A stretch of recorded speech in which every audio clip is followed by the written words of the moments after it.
بسم اللہ الرحمن الرحیم۔ میرے محترم سامعین اکرام، السلام علیکم۔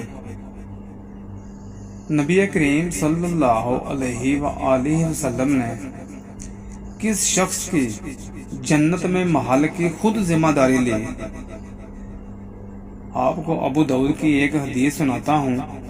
سیدنا ابو امامہ رضی اللہ تعالی عنہ بیان کرتے ہیں کہ رسول اللہ صلی اللہ علیہ وآلہ وسلم نے فرمایا، میں ذمہ دار ہوں ایک محل کا جنت کی ایک جانب میں اس شخص کے لیے جو جھگڑا چھوڑ دے اگرچہ حق پر ہو، اور ایک محل کا جنت کے درمیان میں اس شخص کے لیے جو جھوٹ چھوڑ دے اگرچہ مزاح میں ہی ہو، اور جنت کی اعلیٰ منازل میں ایک محل کا اس شخص کے لیے جو اپنے اخلاق کو عمدہ بنا لے۔ اور اسی طرح مستدرک الحاکم کی ایک حدیث میں حضرت عبداللہ بن عمرو رضی اللہ تعالی عنہ بیان کرتے ہیں کہ رسول اللہ صلی اللہ علیہ وآلہ وسلم نے ارشاد فرمایا کہ جنت میں کچھ محل اتنے لطیف اور نفیس ہیں کہ ان میں اندر سے باہر اور باہر سے اندر دکھائی دیتا ہے۔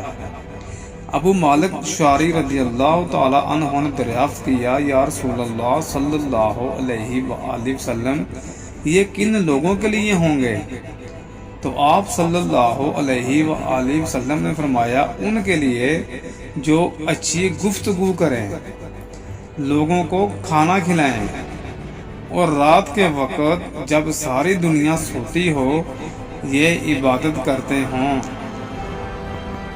اور اسی کانٹیکس میں ایک اور حدیث مسند احمد کی، جس میں سیدنا معاذ بن انس جہنی رضی اللہ تعالی عنہ سے روایت ہے کہ نبی کریم صلی اللہ علیہ وآلہ وسلم نے فرمایا، جو شخص قل هو اللہ احد یعنی سورہ اخلاص آخر تک یعنی مکمل صورت 10 مرتبہ پڑھے گا تو اللہ تعالیٰ اس کے لیے جنت میں ایک محل تعمیر کرے گا۔